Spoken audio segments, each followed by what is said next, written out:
I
agree. I feel all that. Yeah. I feel all that.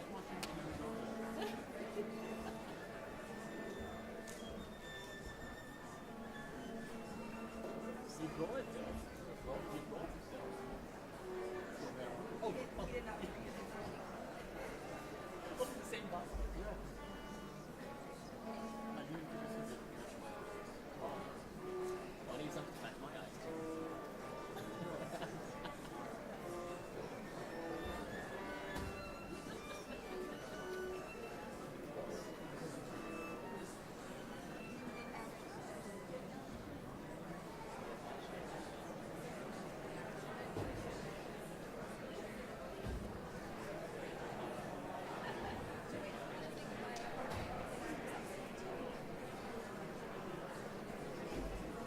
Really cold.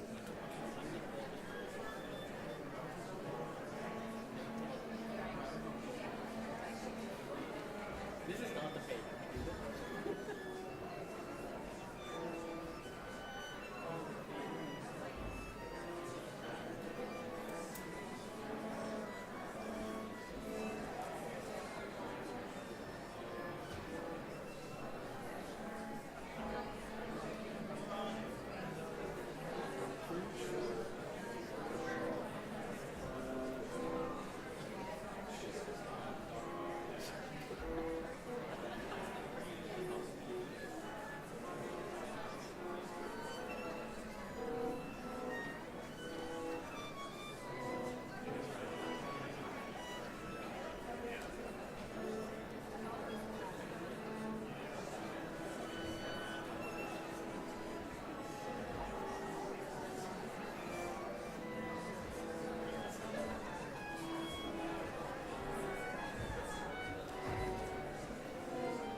Good afternoon, everyone. Welcome to Sinai Temple for what will be an extraordinary and powerful afternoon, not simply of music, but also of memory. And when we speak about Zikaron memory, we speak about the past, but memory also propels us to the future. You know, Yom HaShoah is strange, as I've said this past week, because it's not like any other commemoration where there is actually a script that we say. Around the world, everybody's doing different things, besides what we were about to do, which will be lighting 6 candles in memory of the 6 million. However, in 2004, the Schechter Institute of Jewish Studies in Jerusalem, which ordains rabbis, where Rabbi Guzik and I had the opportunity to also study, they created and produced a Megillat HaShoah. It's a scroll for Yom HaShoah of Holocaust Remembrance Day.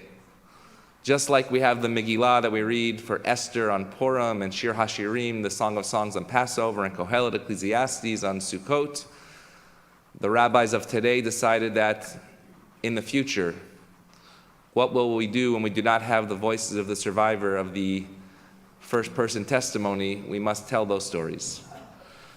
And so I'm going to read, to begin our ceremony, by Rabbi Reuven Hammer of blessed memory, what he has in this Megillah, in this scroll, to start our evening and into the day tomorrow of Yom HaShoah.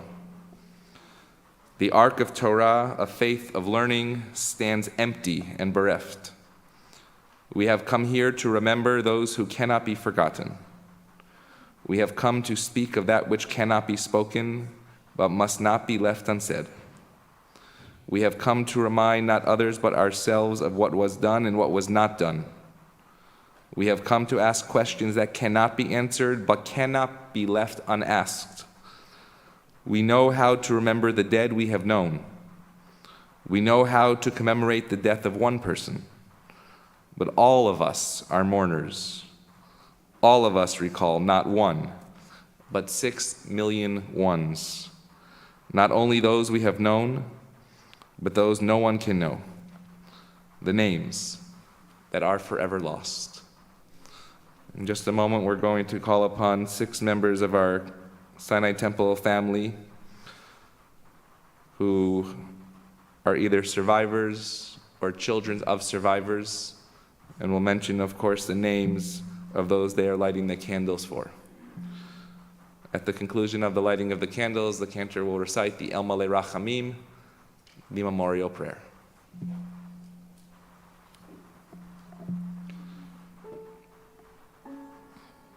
For our first candle, we call upon Dr. George Bursey.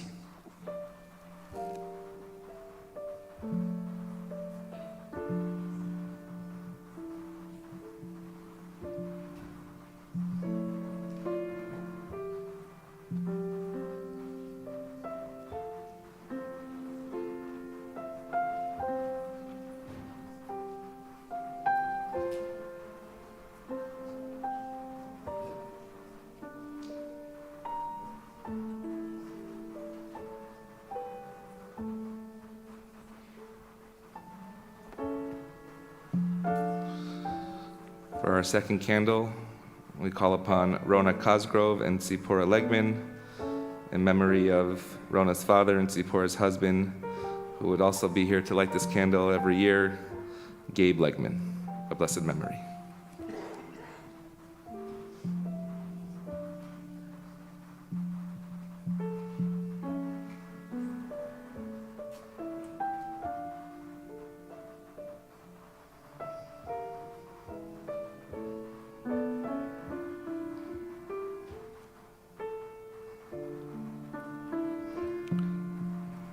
For our third candle, we call upon Karen Perlmutter, daughter of Abraham Perlmutter of blessed memory.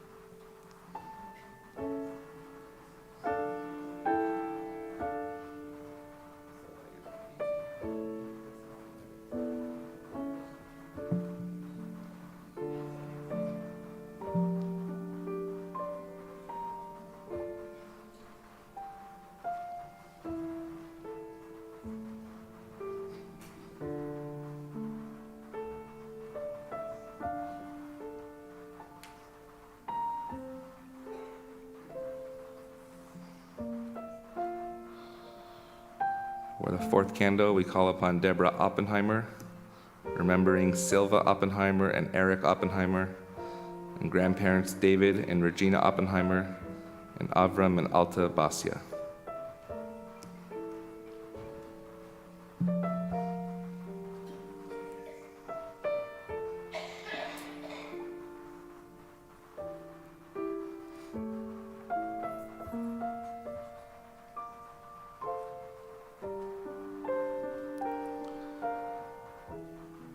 For our fifth candle, we call upon Sandra Levy, remembering Shimon Fleischman and Tzipi Fleischman, Yossi Fleischman, and Chana Fleischman.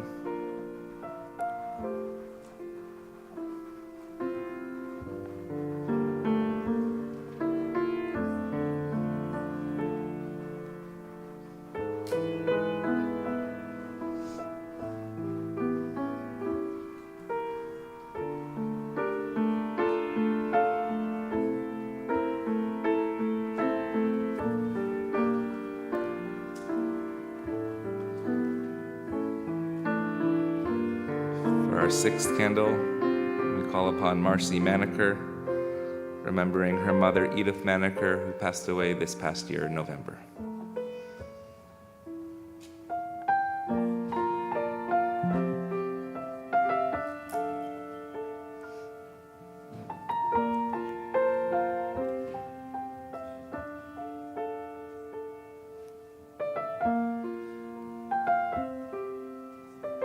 As the 6 candles have been lit this afternoon, we also want to recognize an honorary lighter of the candle.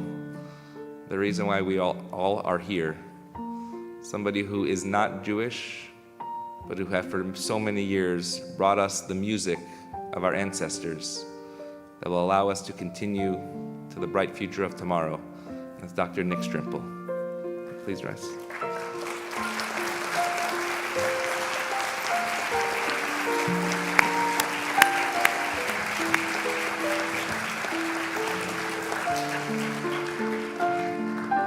We're going to ask the chorale to please join us on the bima as the cantor will chant with our choir the Amalei Rachamim prayer, the memorial prayer. Yehi Zichram Baruch. May their memories continue to bless us for all time. And let us say, Amen.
I invite the congregation to please rise in memory of all those who perished in the Shoah.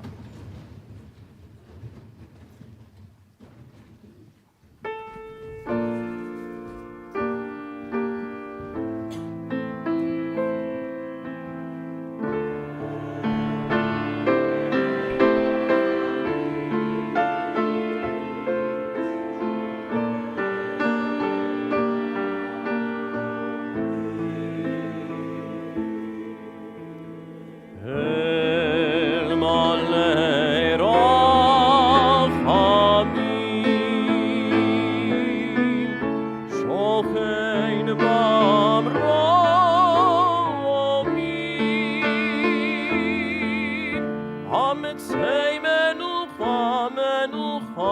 נכונה.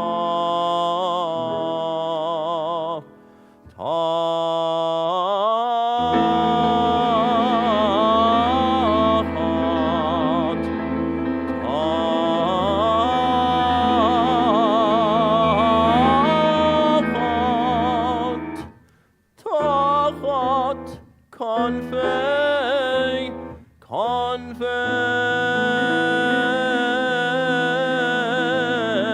השכינה.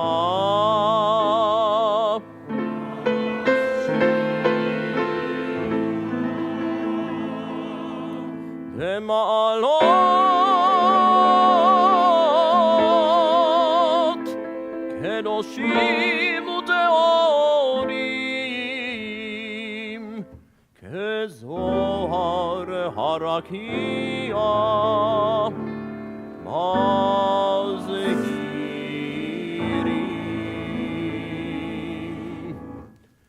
את נשמות כל אלה שהזכרנו היום בברכה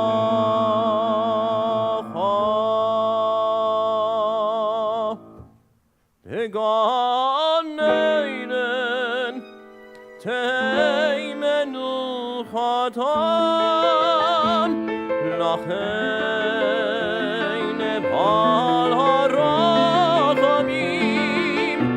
יזכירן בסתר קרביו לעולמים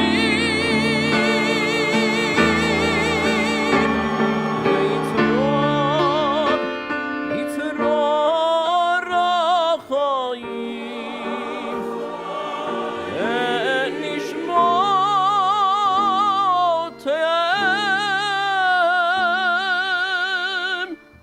אדוני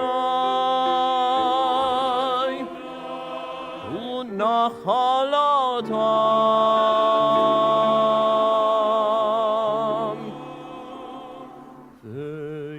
וינוחו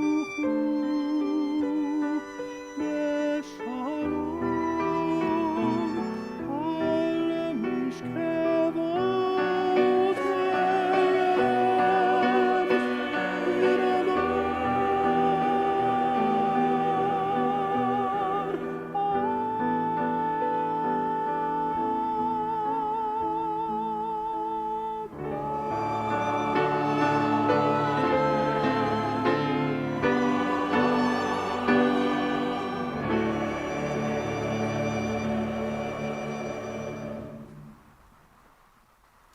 You may be seated. It's now my distinct honor and privilege to introduce our guest of honor, who will act as our MC for the evening, Dr. Nick Strimple.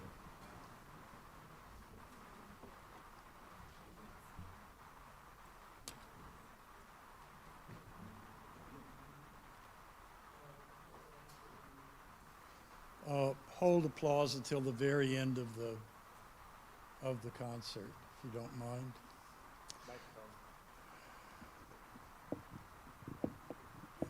Is it on? Okay.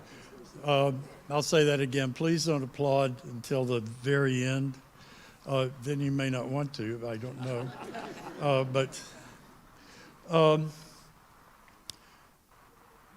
In the last weeks of May 1944, after the first big transports of Hungarian Jews had begun to be shipped east to the death camps, the Nazis went to a small Hungarian town and they rounded up all of the Jews and locked them into their synagogue and boarded up the windows.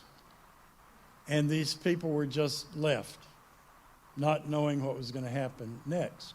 You know, in 1939, at the beginning of the war, when the Nazis located Jewish settlements in the east and they rounded people up and put them in the synagogues, then they burned the synagogues, right? So these folks didn't know what was going to happen. and it was dark, and they were all crammed together, women and children amongst the men in the middle of this room. Just try to imagine what it must have been like in that room, in the dark. The cantor was among them, and all of a sudden, he started to sing. In diesen heiligen Hallen kennt man die Rache nicht. Und ist ein Mensch gefallen, führt Liebe ihn zur Pflicht.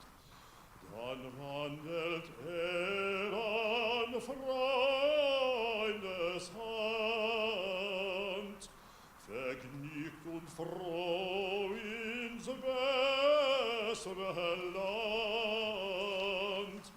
Dann wandelt an Freundeshand, vergnügt und froh ins bessere Land.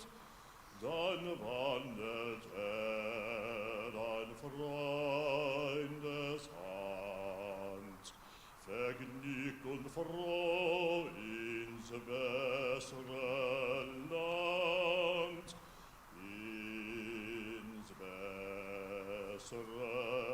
Ins bessere Land.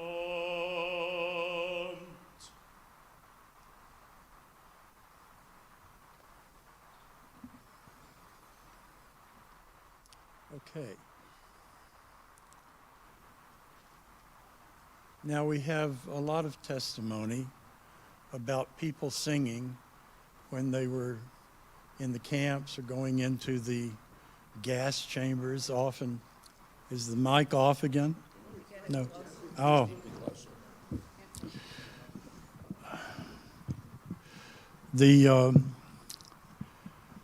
Is this better? Okay. We have a lot of testimony about people singing as they went into the gas chambers. Ani Ma'amin or Shema. But this cantor decides in this situation to sing Mozart. But it was an apropos choice. If you know the aria from the Magic Flute, the text that he sang is, in these sacred halls, there can be no hatred.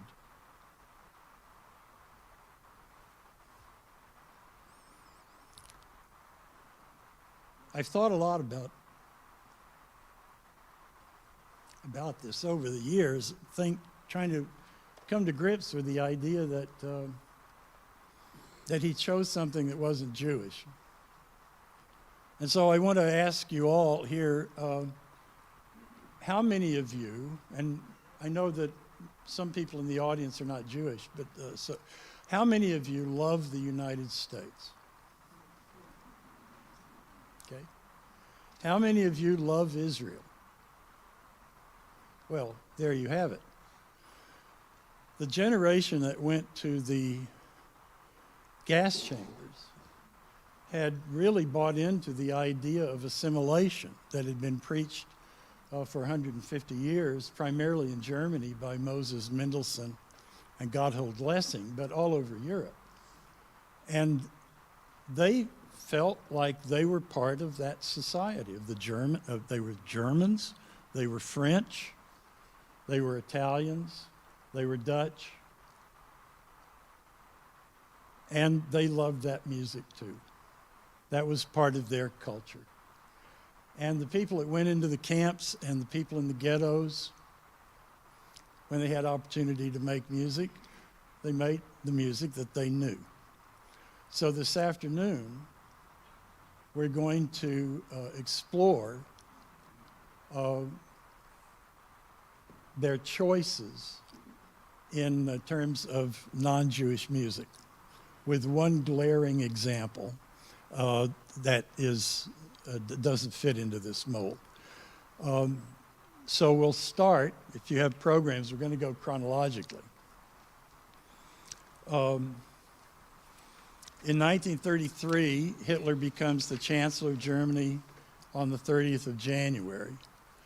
And immediately, some laws are passed which limit what Jews can do. The Jews are kicked out of the civil service, and they are also prohibited from attending public entertainments.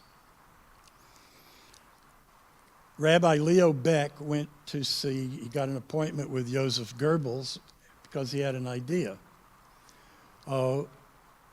Musicians in Germany were all civil servants because the government ran the orchestras and the opera houses and the theaters.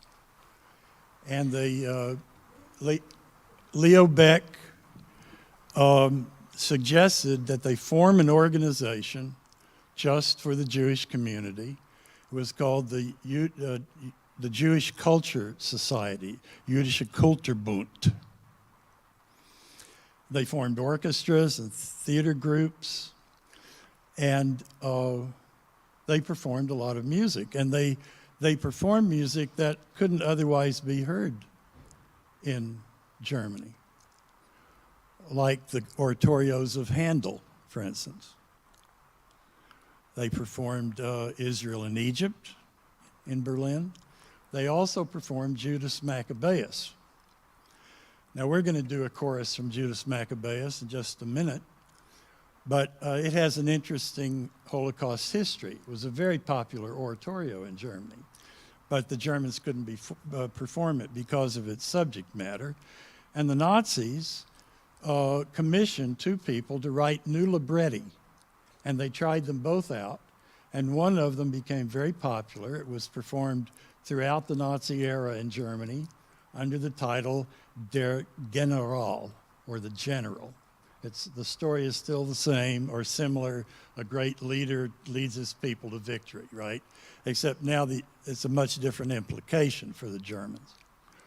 In 1943, Max Helfman in New York reclaimed Judas Maccabeus for the Jewish community by translating most of it into Yiddish. And he performed it in New York in Yiddish. We're going to do it in English, if you don't mind. One chorus from Judas Maccabeus by Handel, conducted by Hee-Sung Lee.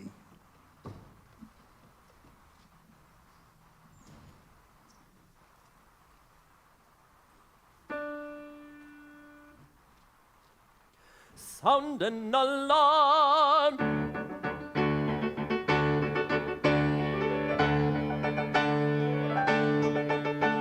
Sound an alarm, your silver trumpets sound.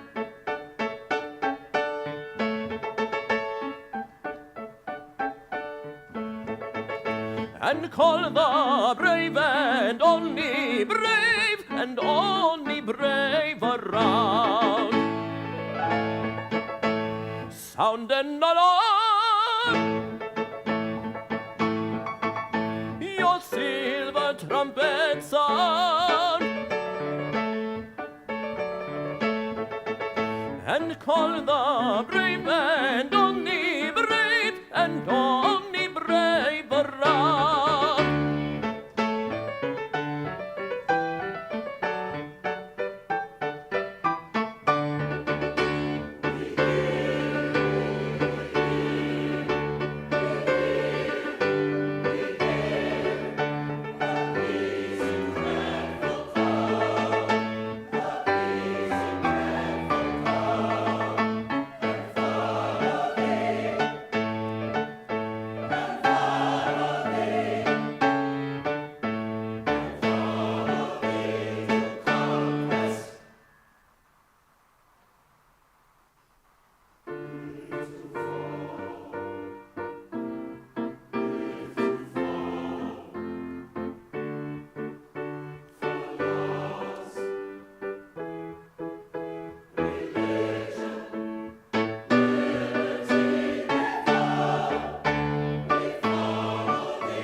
save time, I'll talk while they're going back to their seats.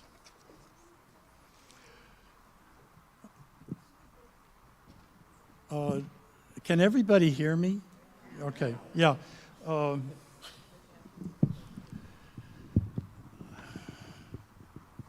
do this. But, you know, I start crooning when I am holding a microphone. You don't want that, and this is not appropriate.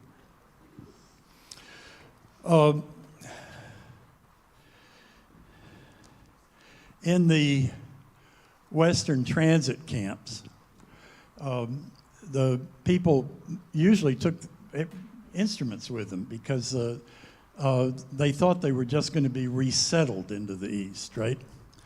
So in the camps, there was a lot of music that went on. In the eastern ghettos, there was also a lot of music, and depending on which ghetto you were in, there could be organized concerts. In Theresienstadt, there were lots of concerts. We'll get to that later. And in virtually all of the camps, there was one piece of chamber music that kept cropping up. And that was the Borodin Second String Quartet in D major. Alexander Borodin was a Russian composer, contemporary of Tchaikovsky and Rimsky-Korsakov.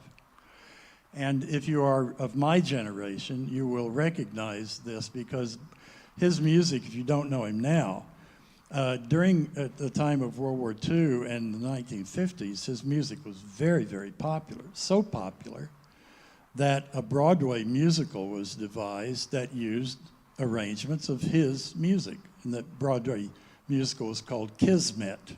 Some of you may remember it. So the string quartet now will play the nocturne from the Borodin D major quartet.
It's very lovely music, isn't it?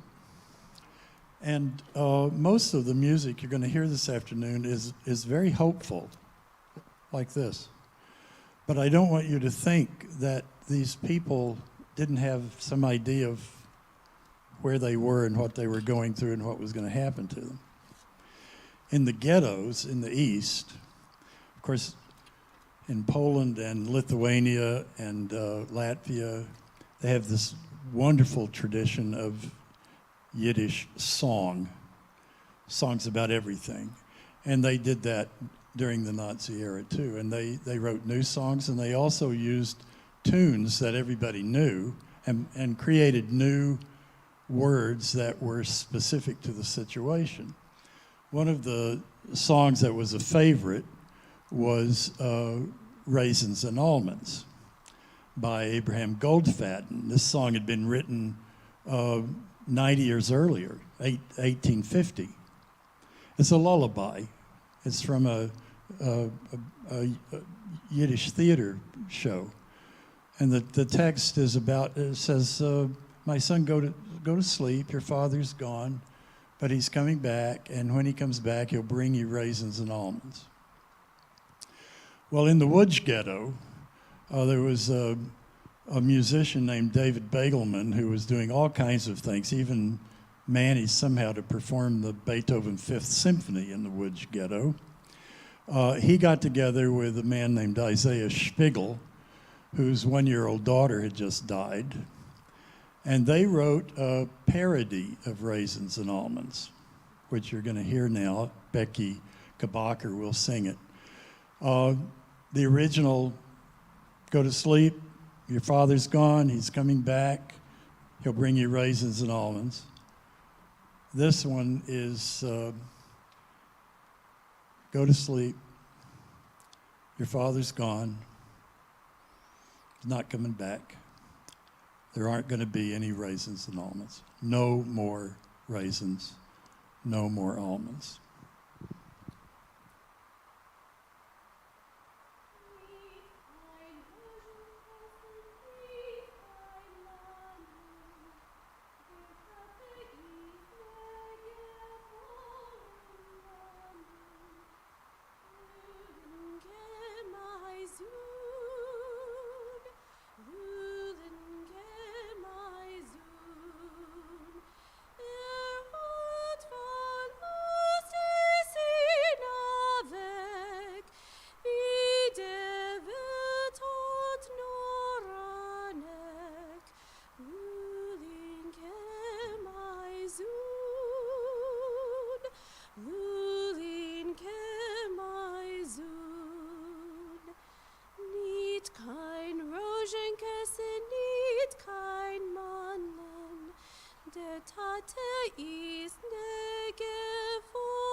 It's a beautiful song, huh? Interesting thing, among the survivors from Łódź, many people knew about that song, but nobody could remember ever having heard it in the ghetto. So it's interesting, but everybody knew about it. Now,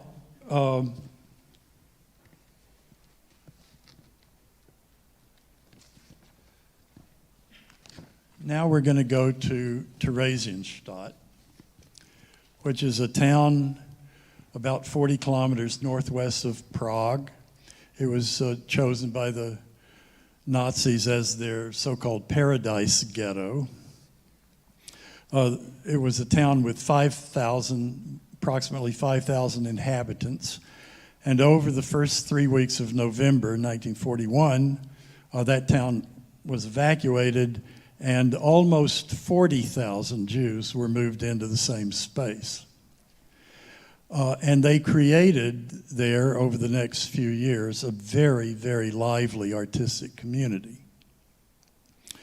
The leader of the pack in creating these concerts was a man named Raphael Schechter. Choir, why don't you come up now while I'm talking?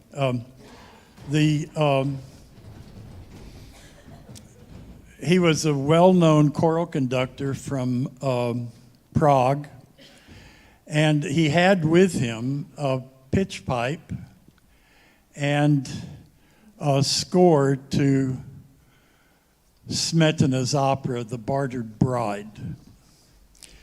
And all of these people in the first inhabitants of Theresienstadt as a concentration camp, they were all Czech Jews. So everybody knew The Bartered Bride.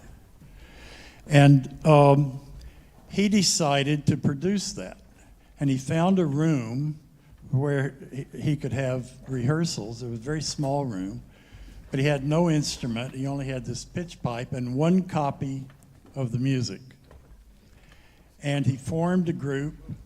He rehearsed them separately, altos by themselves, tenors by themselves. And he taught the opera to these people by rote. And then they performed it. It took them about a year to do that, to prepare it. And then from November 1942 to the early autumn of 1944, they performed it 34 times. 34 times. We're going to do the opening chorus. And the text, the opera is about a marriage broker and his problems with a particular young couple who want to get married. The girl doesn't want to marry the wealthier, older man that her father and mother want her to marry. So it's this comedy. And the opening chorus, you get a flavor of it from the text. Now the time is ripe for mating. Maypoles all are decked and waiting. Weave a garland round about while we sing. Weave a garland round about, round a ring. Every maiden dreams of ring time in the warm and verdant springtime.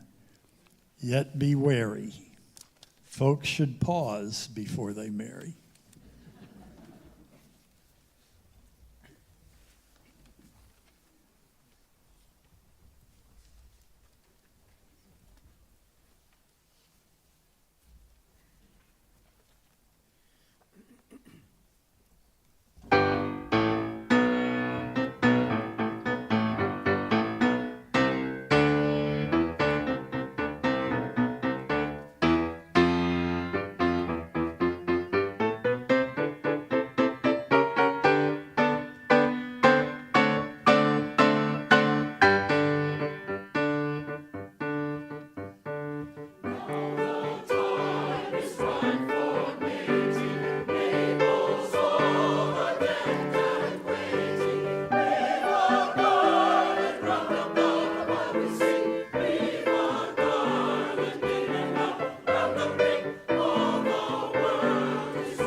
a 13-year-old girl who was at one of these performances wrote something in her diary after attending. She said, I'll give you the whole diary entry. We went to the gymnasium, filled to the last space. I found a spot next to the piano. I have heard The Bartered Bride 3 times in Prague, but it was never so beautiful as here. It is indeed a miracle that conductor Schechter was able to prepare it like that.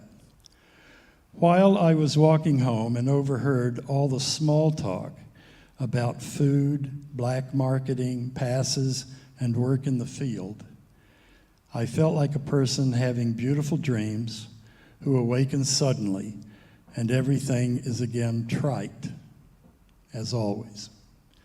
I was thinking all the time about The Bartered Bride, and even in my half slumber, I heard in my head the music.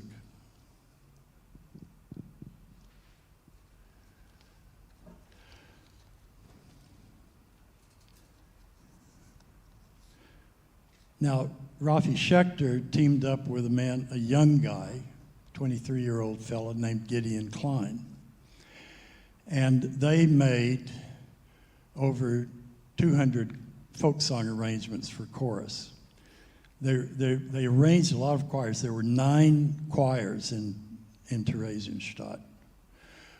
There was the choir that did The Bartered Bride, and later in 1943 and 44 would succeed in giving 16 performances of Verdi's Requiem, which allowed them to sing Dies Irae, or Day of Judgment, into the faces of the Nazi officers who attended the concerts. There was a German language choir. There were children's choirs of all kinds. There was a choir that only sang liturgical music. There was one that only sang folk music. A lot of choirs. Gideon Klein and Schechter made these arrangements, over 200 according to Gideon Klein's sister. They were not obviously all written down. The one that we're going to do for you now, the Rozhanov Clock, was a Slovak folk song. And we got 3 survivors, Dasha Lewin, Francis or Franta Meyer, and a third one that I never met who lived in Salt Lake City. And the 3 of them all had to agree on how the arrangement worked for us to, so out of 200, we got 2. The Rozhanov Clock is, the text is, the Rozhanov clock beats sadly, my beloved and I are being separated. But no matter what, they will not divide us. The hour shall come when I will get married. The Rozhanov Clock, arranged by Gideon Klein and Rafi Schechter. And Cantor Judy Dubin Aronoff will conduct.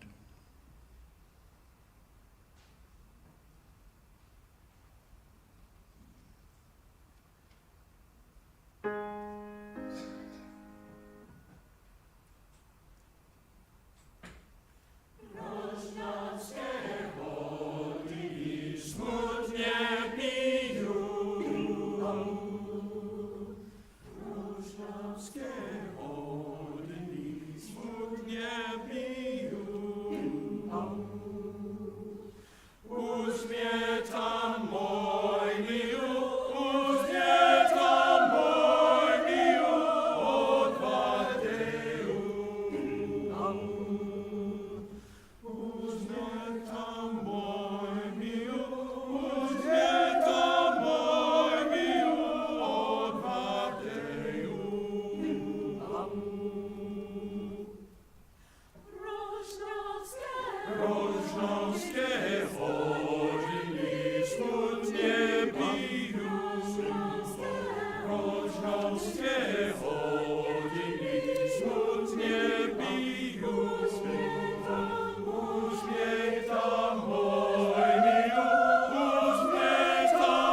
Now it is. I mentioned the German language choir.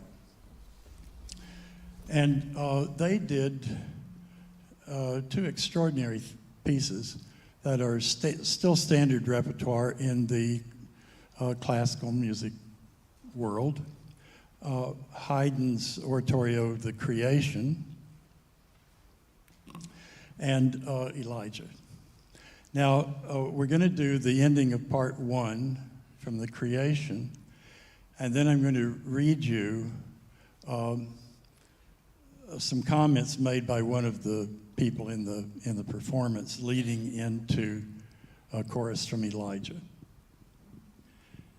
And this will be conducted by John Micah Bracewell.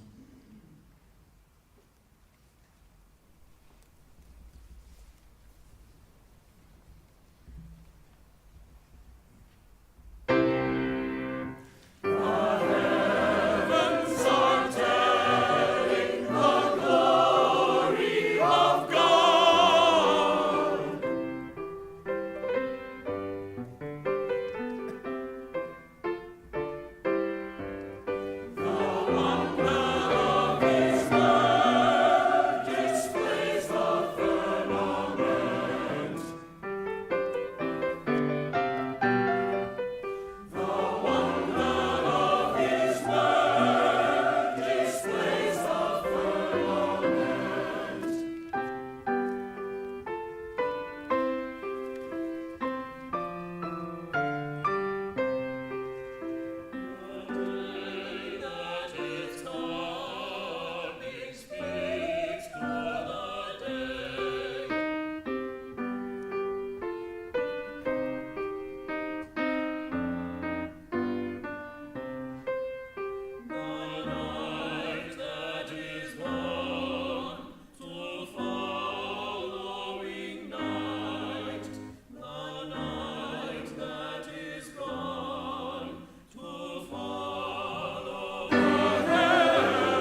I'm sure you're all aware that the Nazis tried to make a propaganda film based on Theresienstadt. It's called The Fuhrer Gives the Jews a City.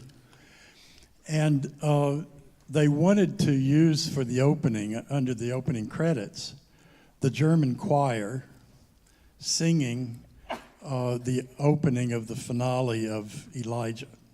And they filmed it. They filmed that. But the recording was very bad. They were recording directly to a wax cylinder as they filmed, and the cylinder was bad. So you know, it was this kerthump every time the cylinder went in. So they couldn't use it. But the film existed, and David Block, one of my colleagues of blessed memory at University of Tel Aviv, spent a number of years trying to locate anyone from that might have survived from that choir.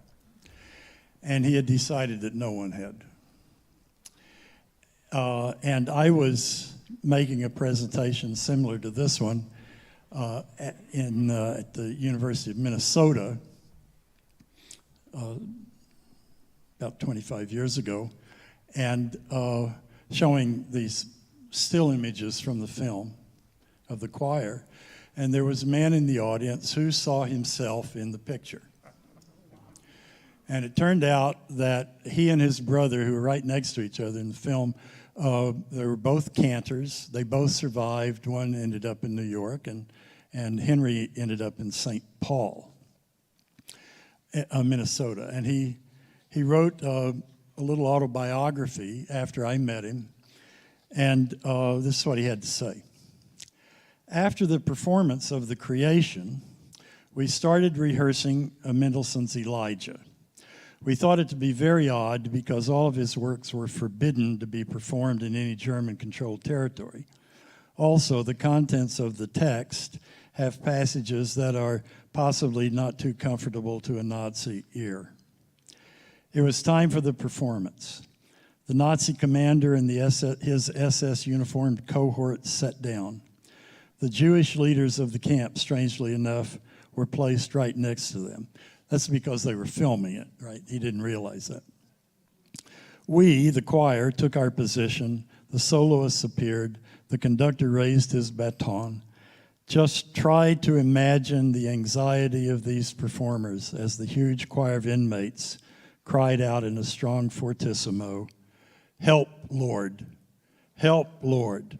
Wilt thou quite destroy us?" We knew it was the most beautiful and most meaningful performance that ever took place anywhere.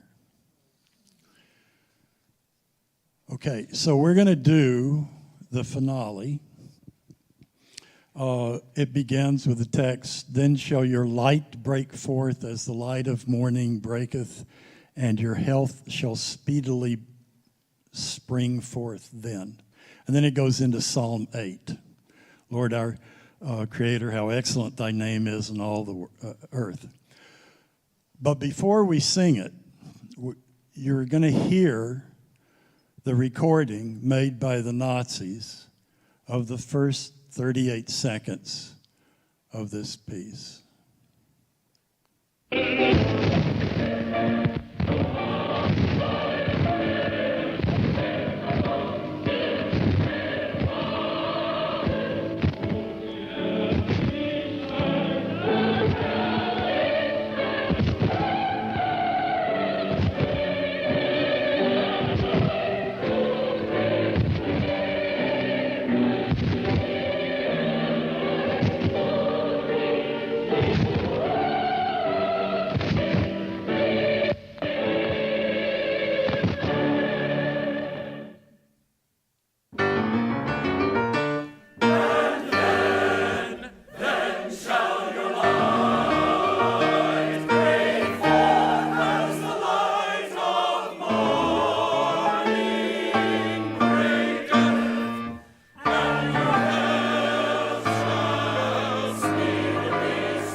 Now, there was all kinds of music in Theresienstadt. There was a very lively cabaret music scene, for instance. And they had a jazz big band. The Nazis let them have it. You know, they weren't polluting the minds of German youth by playing jazz. And the band leader was a guy named Martin Roman, who was one of the most famous jazz pianists in Germany. And the band was called the Ghetto Swingers. When the Nazis started making the film, they sent a Jewish German filmmaker that they had arrested in Amsterdam, a guy named Kurt Geron, who was the fellow that popularized the song Mac the Knife from the Three-Penny Opera. And he had become a very famous film director in Germany. But he was also a great cabaret performer. And so he goes to Theresienstadt to make the film for the Nazis. He gets together with Martin Roman, and they created a cabaret show called Carousel.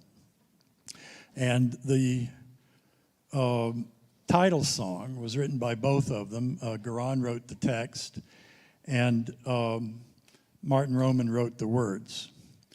In the long gone years when we were children, we knew what we wanted. When someone desired peace in the home or to give as a reward a gift of our choosing, all the kids would quickly shout, "Carousel, oh please, carousel." We ride on wooden horses and are spun in circles. We want to be made dizzy before the merry-go-round comes to a stop. This is a strange journey. This is an adventure without an end. We don't move away from the circle, and yet we experience much. And the music from the barrel organ will never be forgotten as long as we live. When the images have long since faded away, the melody will still sound in our ears. So I actually was given a copy of the manuscript by Martin Roman, and John Micah made a really good computerized engraved copy of it so that Cantor, Feldman, and Benjamin Fingerhut can read it. And they're going to perform it for you now.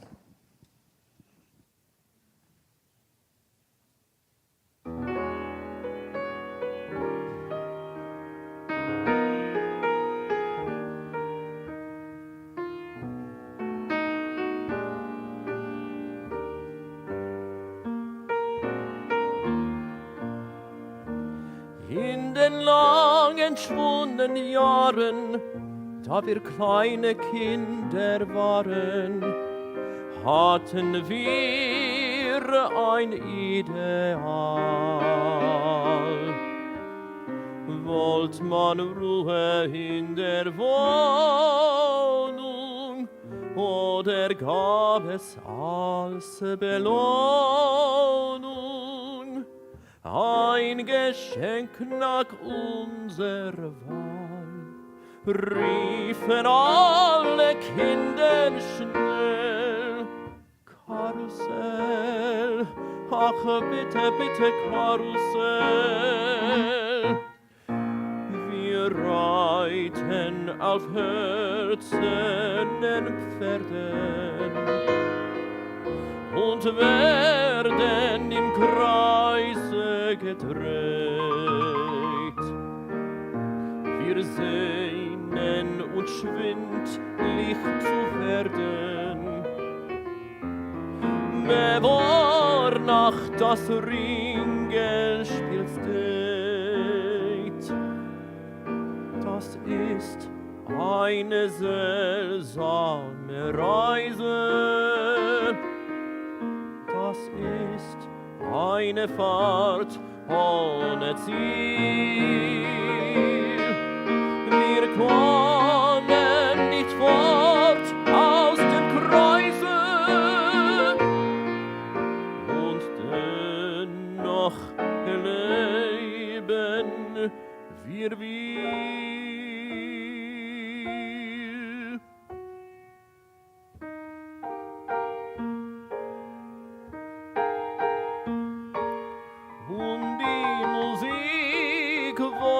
Leier kosten, vergessen wir im Leben nie, wenn lang die Bilder schon verblassten, tönt noch im Ohr die Melodie.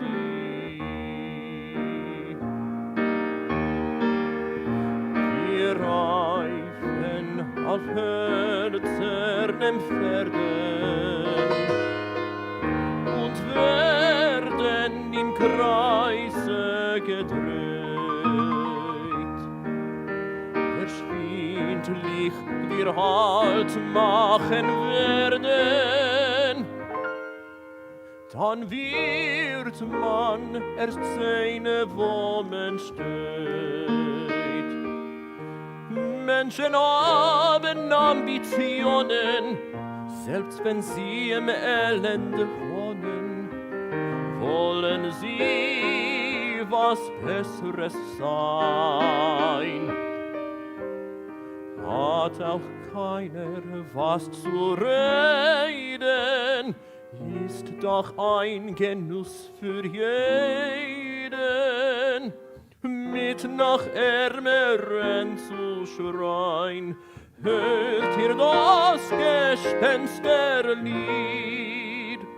Unterschied, ach bitte, bitte Unterschied. Wir reiten auf hölzernen Pferden und werden im Kreise gedreht. Wir sehnen uns schwindlig zu werden, bevor nach das Ringelspiel steht. Das ist eine seltsame Reise, das ist eine Fahrt ohne Ziel. Wir kommen nicht fort aus dem Kreise und noch erleben wir will.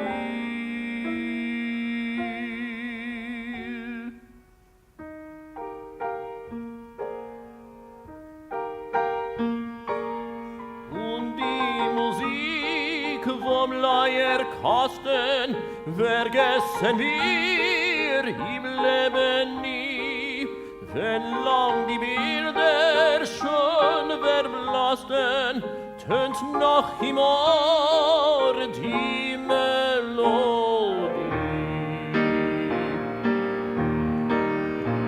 Wir reiten auf hölzernen Pferden und werden im Kreise gedreht. Wenn schwindlig wir Halt machen werden,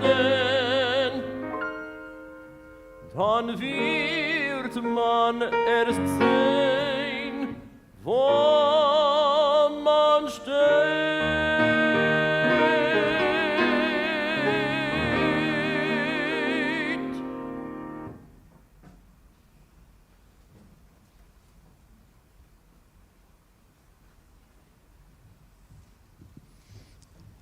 He's not bad. Huh?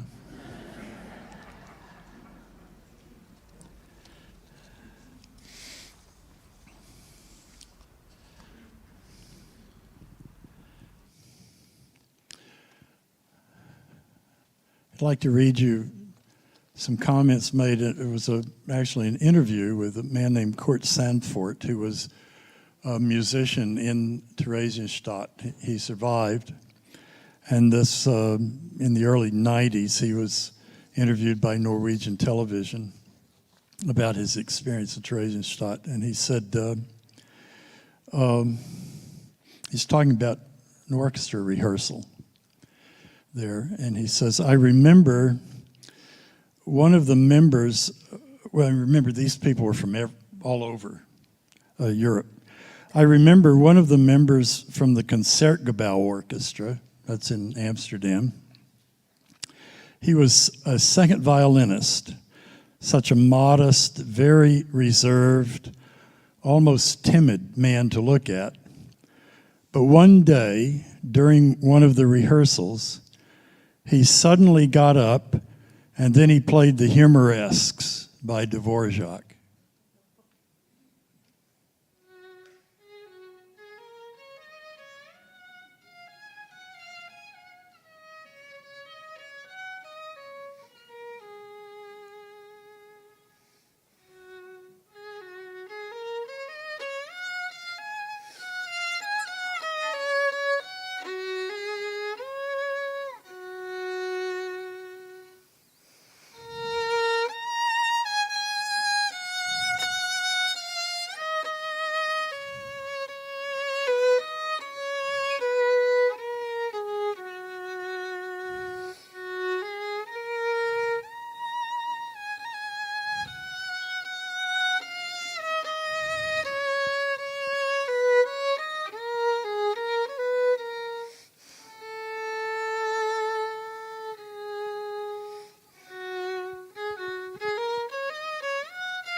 Mr.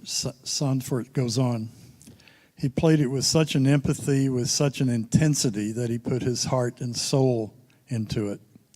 He aroused all the fury which the rest of us must have felt too about being suppressed, being locked up, and being in bondage.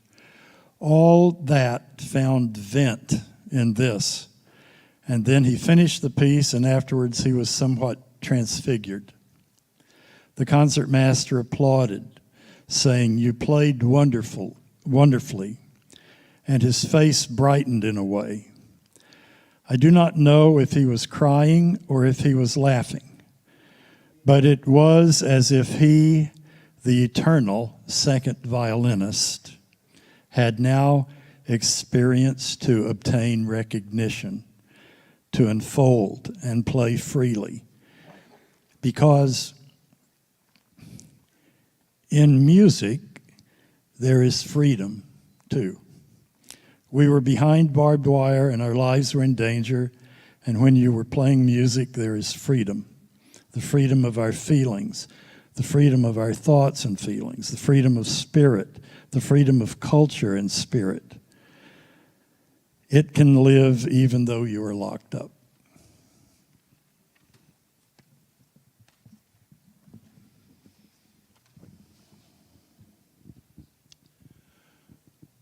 So now we'll go to the Eastern forced labor and death camps.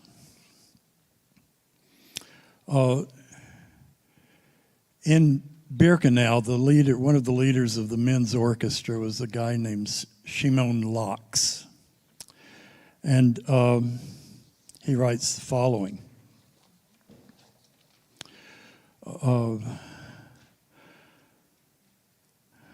I was on my way back to the barracks, and I found lying on the ground a crumpled and greasy piece of paper, covered it with writing that attracted my attention. I picked it up, and after returning to the barracks, unfolded it carefully so as not to tear it. The title on the top read, 3 Warsaw Polonaises of the 18th Century, author anonymous. I washed the precious document as carefully as possible and hung it up in a discreet place in the music room to dry overnight.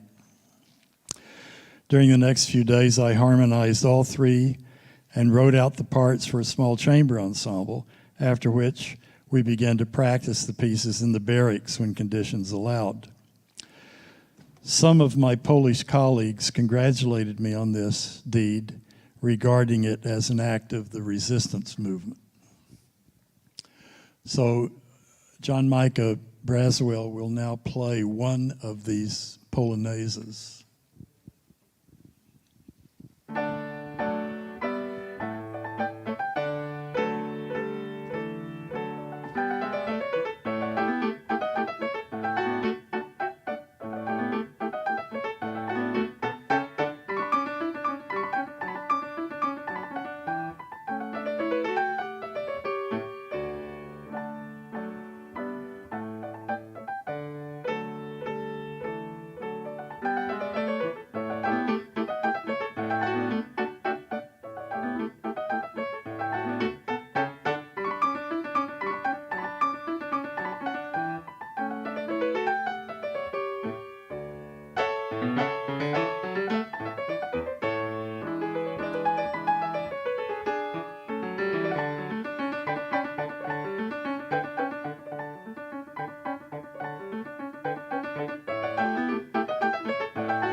Thank you. Some of you may have known Rabbi Cantor David Kane, who had a synagogue in Long Beach for many years. He was a survivor of the camp he was in longest was the Gross Rosen camp, which was a satellite of Auschwitz-Birkenau. He was 11 years old, 12 years old, and one of his jobs in the camp, for which he got a little extra food, was to, with 5 other boys, gather early in the morning outside the commandant's bedroom window and serenade this guy awake by singing his favorite German drinking songs. But he was already very interested in becoming a cantor, and he had his greatest possession before he and his father were sent to the concentration camp was a recording of cantor Josela Rosenblatt, and he had memorized this music off the recording. And one day the guards asked if he would sing for them. But they didn't want to hear the drinking songs. They wanted to hear a Jewish piece. And so he sang a piece for them. And he gave me the translation later. And it turns out, I mean, this is a piece for the High Holidays liturgy, Elokai ad Shalo Notzarti. And the translation that Rabbi Kane used, or what he thought the piece meant, isn't at all what's in the prayer book today. It's all about what a rotten guy I am, and God, please do something about that, you know. But this is what Rabbi Kane thought that he was singing to the Nazi guards. God, before I was created, in countless periods of time in which I did not live, I could not have fulfilled my mission in this world. You therefore waited to create me until the generation arrived in which I would be granted the possibility to act as your agent in the world. So, Cantor Feldman now and Benjamin Fingerhut will perform Rosenblatt's version of this text.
آفرانی بخوای آفرانی بخوای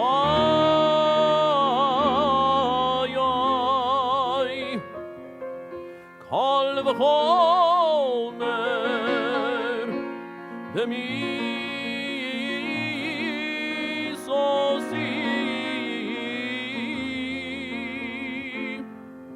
هرینی آنی لفانخام هرینی آنی لفانخام کی خلی امال بوشو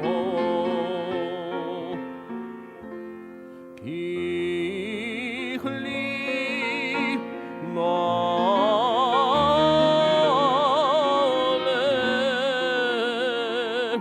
کی خلی مال بوشو او خلی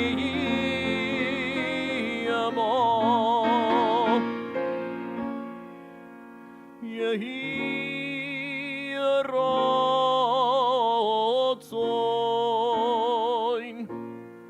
میلفان خواه آدوشم ملوکای ملوکی عباسای شلوی شلوی شلو اختار شلو اختار اومد שחטאתי לפניך, מה שחסרתי לפניך.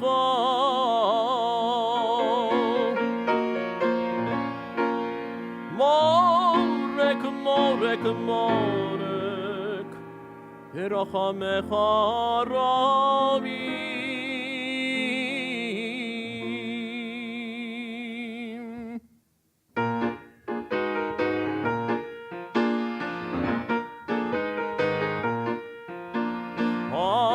אבוי לו, על ידי ייסורים לא, לא, לא על ידי ייסורים וחליים רבים לא.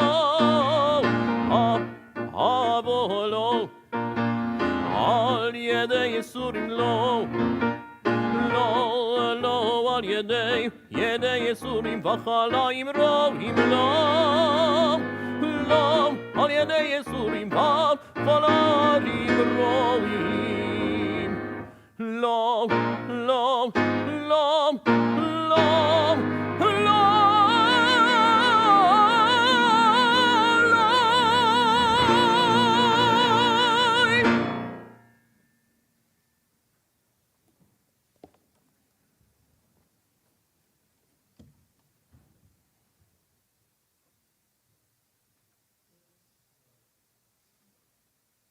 It's the end of the war. Is this on still? Okay.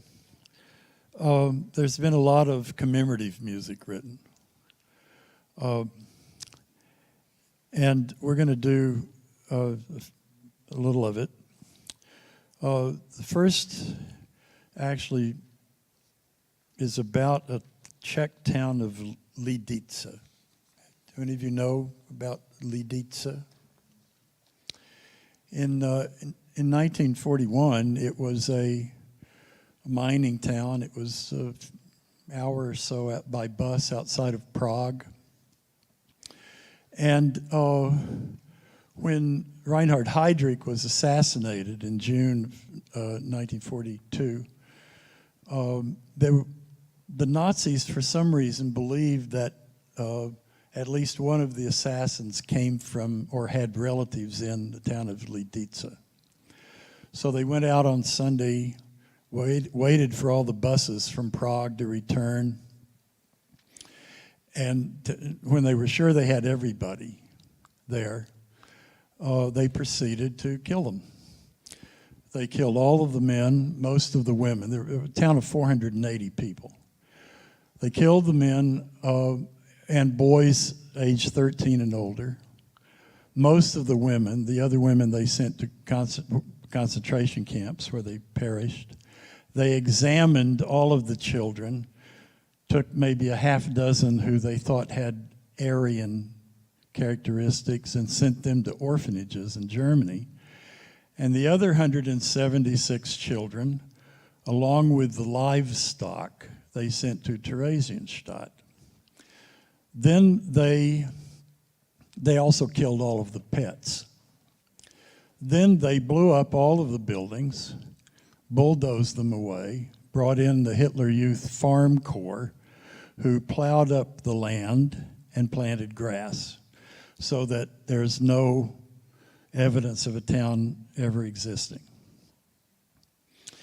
The children who were sent to Theresienstadt, the commandant there didn't know what to do with them, so he sent them to Chemnitz, and they were gassed.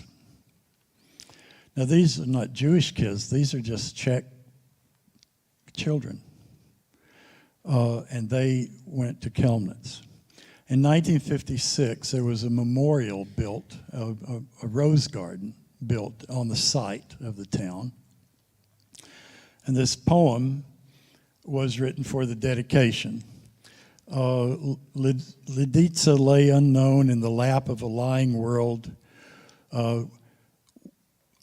worked alone in the core of stone. It had grown from the blood of the earth. Coal and steel were bone of Lidice's birth. Fate chose it for hate's gangrened fury. Hate said, wipe out the name. History shall abjure it. I won't read the rest of the poem. You might like to know that all over the world, when the Nazis advertised this, all over the world, towns changed their name to Lidice. We have in the United States, Lidice, Illinois, because of this. So they'll sing, I hope you can understand the rest of the text, you get the idea. And I'm honored that it's going to be performed by 4 of my former students, Dr.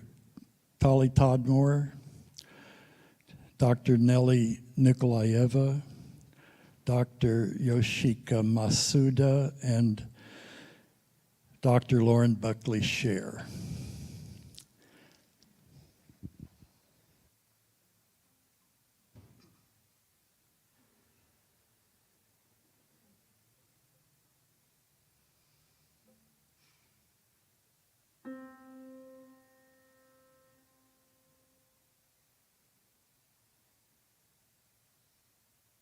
Lidice lay unknown in the lap of a lying world, in the car of stone. Lidice had grown from the blood of the earth. Coal and steel were born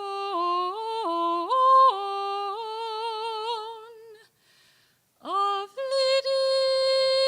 Lidice's birth.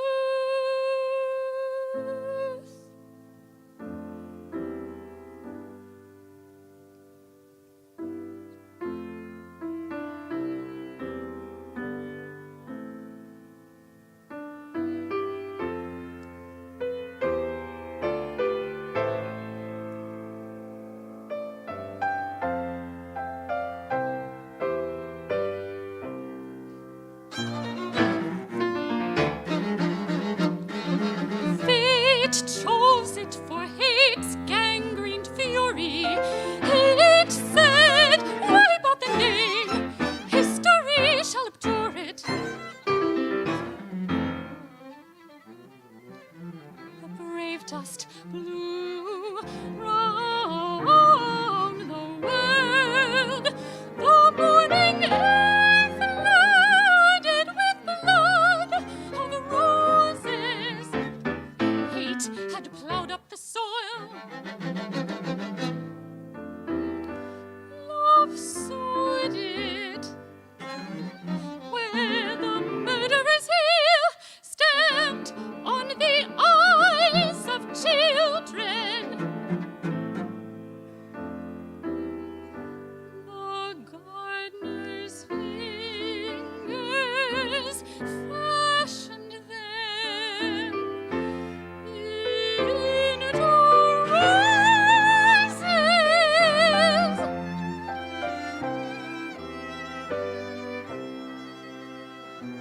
Love is a ring once broken.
In Theresienstadt, the barracks were separated by gender and by age, and every barracks had a song that identified the children as belonging to that barracks. Everybody outside, the guards, for instance, didn't know the words to these songs. The songs were never written down. Dasha Lewin, who was one of the survivors who helped us with the folk song arrangements, wanted this song preserved because it was from her barracks. And the text is extraordinary because it seems like it was written last week. Even though a power dominates in the world, fists raised without rights in a world of lies, we will remain loyal and maintain honor because the truth will prevail. We are wounded, but we will not betray the faith which remains in our hearts. A day will come, the truth will prevail. The world's development continues in spite of reactionary criticism. He who lies builds his own destruction. But we salute the day when the truth will prevail. So this was never sung with the words outside the barracks. It was sung on Lie, Lie, Lie as they marched around, right? So that's the way we'll do it. But it falls in the commemorative part of our program because in 2014, I was at a conference, a Holocaust music conference in Israel, and I presented this song and in the morning, and about 2 o'clock, we broke for lunch. About 2 o'clock in the afternoon, one of the students came to me and said, "I've harmonized it." So we'll do the song as it would have been done on the streets of Terezin, except not with 11-year-old girls. And then we'll do Ohad Stoller's harmonization. And we'll only sing La. A little too much Czech to learn, right?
In 1945, here in Hollywood, a composer named Eric Zeisel, who had fled from Austria, was commissioned by Rabbi Jacob Sonderling to write a piece of music. Almost coincidental with his receiving this commission, he found out that his parents had been killed in Majdanek. So he decided to write a memorial piece. And he chose Psalm 92, which is not a memorial psalm. That's a psalm that is said every Sabbath, right, in synagogue. It's a psalm of praise. Everybody in the Jewish community got mad at Eric Zeisel about this because he also titled the work in Latin, Requiem Hebraico. Well, Jews don't have requiems. And the premiere was at Hollywood First Methodist Church with the choirs of the Methodist Church and the First AME Church. So he has two Christian choirs, one of them black, singing this piece. And they sang it in English. He didn't know any Hebrew, but he wrote it where it could be done either way. Eric Zeisel fought back. He said, I think this is a very appropriate text to memorialize my parents, because if you think about it, we Jews, over the last 2,000 years, have had a lot more reason to mourn than we have to praise God. And yet, every Sabbath morning, we say this psalm. So we're going to do the finale, just the ending. And the text at the ending of this psalm, in case you don't have it committed to memory, is the Lord is upright. He is my rock, and there is no wickedness in him.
That's quite a piece. One more. It's not really Holocaust related, but the choir loves it, and this is our last concert.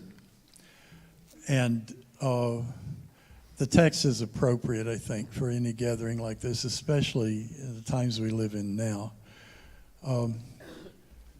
Behold how good and pleasant it is when people live together in unity. Seems like a very simple concept, you know.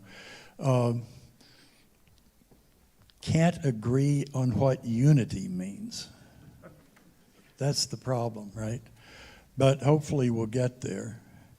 And I want to thank you for coming today, and those of you that have supported the Zimriah Chorale for 26 years, I want to thank you for that too. So we'll close with Psalm 133.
thank Dr. Nick Strimple, as he said, for 26 years conducting and taking this beautiful group of not only singers, but they've become a wonderful family.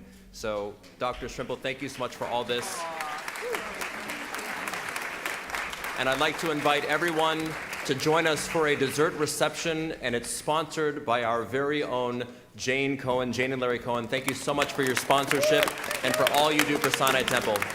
Thank you all so much. Please join us for a dessert reception. Thank you for coming.